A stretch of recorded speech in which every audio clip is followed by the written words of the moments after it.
Ontem, segunda-feira, o Dow Jones caiu 557 pontos. Esta manhã, o S&P 500 está subindo 0,5%. Esses dois números descrevem a mesma bolsa de valores com 48 horas de diferença. E a tensão entre eles é a história mais importante sobre o seu dinheiro que está acontecendo agora. Porque ela revela algo sobre como os mercados estão funcionando em 2026, que a maioria das pessoas que acompanham o painel de cotações não está processando corretamente. A queda de ontem foi real. O Dow perdeu 557 pontos porque o Irã atacou os Emirados, incendiou Fujairah, disparou mísseis contra navios no Hormuz e expandiu sua zona de controle marítimo para além do estreito. Energia subiu. Todo o resto caiu. Materiais perderam 1,62%. Industriais perderam 1,02%. Apenas energia e tecnologia ficaram no positivo. A alta desta manhã também é real. O petróleo recuou um pouco do pico de ontem. O Pentágono parou de usar linguagem de escalada. Pfizer bateu estimativas de resultado. Palantir bateu estimativas. A AMD subiu 6% no pré-mercado. Pinterest disparou 16% depois de crescimento de receita de 18% no trimestre. O que está acontecendo não é que os mercados estavam errados ontem e estão certos hoje. É que estão respondendo a dois conjuntos de informação completamente diferentes ao mesmo tempo, com pesos que mudam hora a hora, dependendo de qual notícia chegou nos últimos 30 minutos. E é exatamente essa dinâmica. Essa tensão entre o conflito no Oriente Médio, que não se resolveu, e os resultados corporativos que continuam sólidos, que está criando o ambiente de mercado mais difícil de navegar que investidores de varejo enfrentam desde a pandemia. Sou o Primo Yang, e este conteúdo não é aconselhamento financeiro. É análise de mercado com dados verificados de hoje. Você toma suas próprias decisões e, se precisar de orientação específica, fale com um especialista certificado. Deixa nos comentários de onde você está acompanhando isso. Para entender o que está acontecendo com o mercado americano, é preciso entender as 4 forças que estão operando simultaneamente e que raramente aparecem todas ativas ao mesmo tempo. A primeira força é o conflito do Oriente Médio e o que ele faz com a inflação e com a expectativa de juros. Ontem, o WTI fechou a 106,42 dólares o barril, alta de 4,39% no dia. O Brent fechou a 114,44, alta de 5,8%. Esses não são movimentos triviais, são movimentos que, se sustentados, pressionam a inflação americana para cima num momento em que o Federal Reserve já está num dilema sobre quando cortar os juros. Jerome Powell, cujo mandato como presidente do Fed termina em maio de 2026, deu uma entrevista nesta semana que a Motley Fool descreveu como Powell, jogando Trump embaixo do ônibus pela última vez antes de sair. Powell disse que o conflito do Golfo é um fator de incerteza que o Fed está monitorando e que qualquer decisão sobre juros precisa considerar o impacto inflacionário dos preços de energia. Isso foi interpretado pelos mercados como sinalização de que cortes de juros estão mais distantes do que a maioria dos investidores havia esperado no início do ano. Quando cortes de juros se afastam, o custo do capital sobe. Quando o custo do capital sobe, as avaliações de empresas de crescimento que dependem de trazer fluxos de caixa futuros a valor presente com uma taxa de desconto mais baixa ficam sob pressão. A Motley Fool identificou em análise publicada ontem uma data específica que o mercado está olhando com atenção crescente: 15 de maio de 2026. A análise chamou de Double Whammy Federal. Nesse dia, o mandato de Powell termina formalmente e a próxima reunião do FOMC acontece. 2 eventos no mesmo dia, cada um capaz de mover o mercado individualmente, acontecendo juntos. A transição de liderança no Fed, numa reunião em que a decisão de juros vai ter que processar petróleo a mais de 100 dólares, inflação ainda acima da meta e crescimento desacelerando, é uma combinação de incerteza que o mercado está começando a incorporar no preço das ações com crescente atenção. A segunda força é a temporada de resultados corporativos, que está contradizendo as expectativas pessimistas criadas pela guerra. A Pfizer bateu estimativas e reafirmou o guidance do ano inteiro. A Ferrari reportou margem EBITDA de 39%, líder da indústria, e reafirmou seu guidance. A Pinterest cresceu receita 18% no trimestre. A Anheuser-Busch subiu 6% depois de crescimento orgânico de quase 6% na receita. O S&P 500 está com 5% de crescimento de resultados acima das expectativas, conforme análise do Motley Fool, acima da média de longo prazo de 3% desde 2001. Esses resultados criam uma tensão analítica real com o cenário macroeconômico de crise.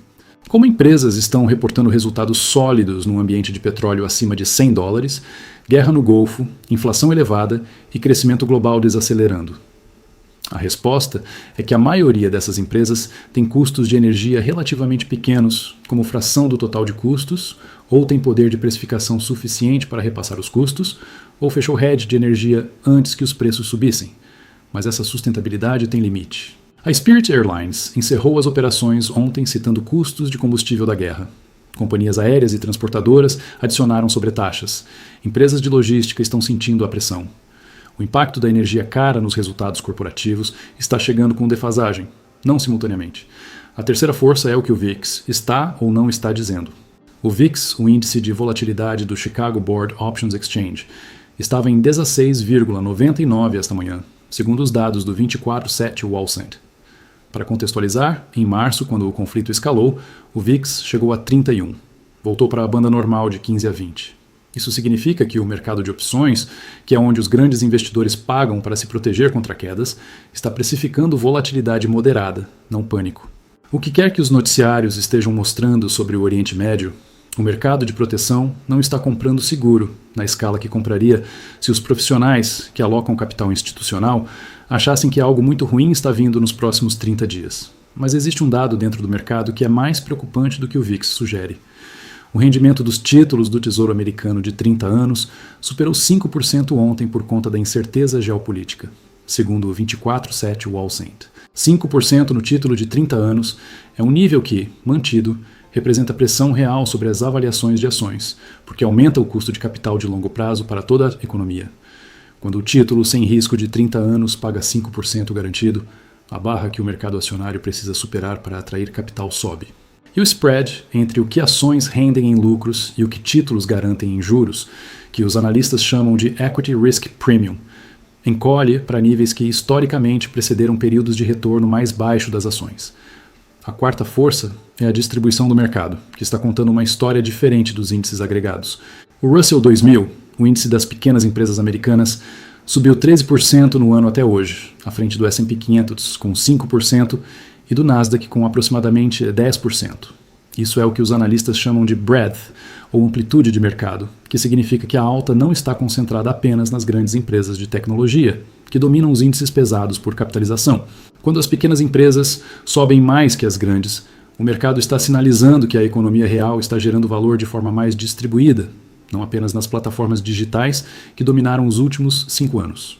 Esse dado é positivo para quem investe em fundos de índice de small caps ou em fundos de valor e sugere que a narrativa de que só as megatechs importam para os retornos futuros pode estar sendo corrigida pelo próprio mercado. Mas a AMD, que subiu 6% esta manhã, conta outra parte da história. A inteligência artificial continua sendo o tema mais lucrativo do mercado americano. A Coinbase cortou 14% dos funcionários, citando eficiência gerada por IA, como noticiado pelo 24/7 Wall Street, e as ações subiram 4% em pré-mercado. O mercado recompensou o corte de empregos por IA com alta de ação. A GE Vernova está subindo depois de anunciar parceria com startup nuclear para abastecer data center no Texas com energia a gás e nuclear.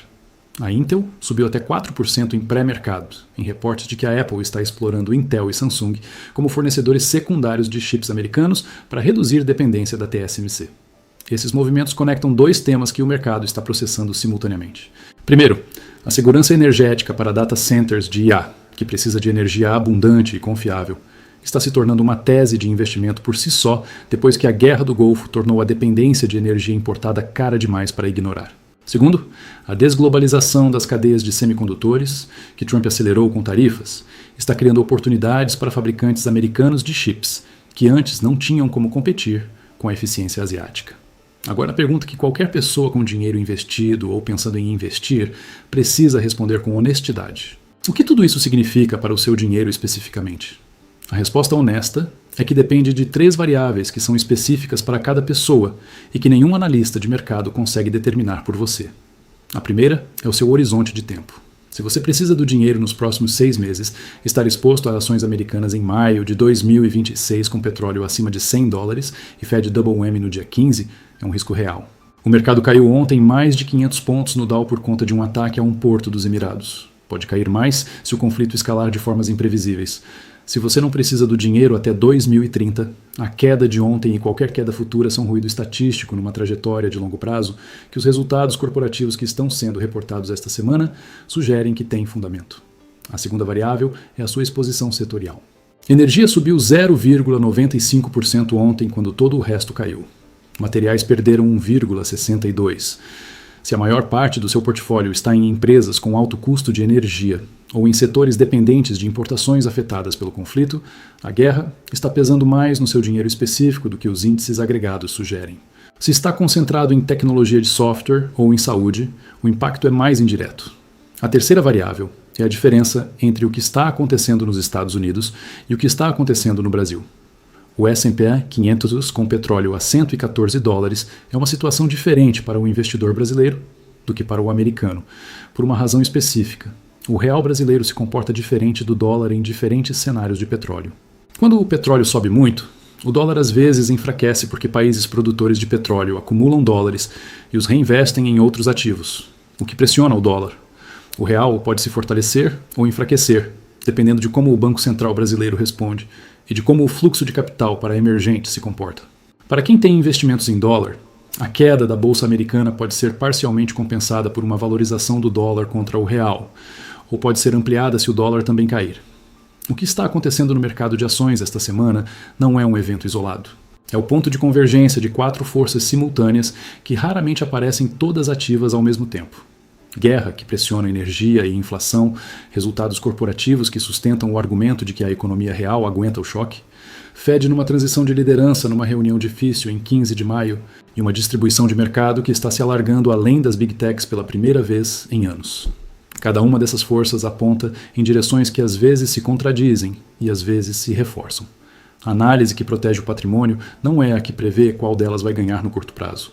É a que entende como cada uma afeta especificamente o que você tem no seu horizonte de tempo, com a sua exposição setorial e com a sua necessidade de liquidez. O mercado subiu esta manhã. Ontem, caiu. Amanhã pode fazer qualquer coisa. A única coisa que permanece constante nesse ambiente é que quem entende as forças por trás dos movimentos toma decisões melhores do que quem reage ao número na tela, sem entender de onde ele veio.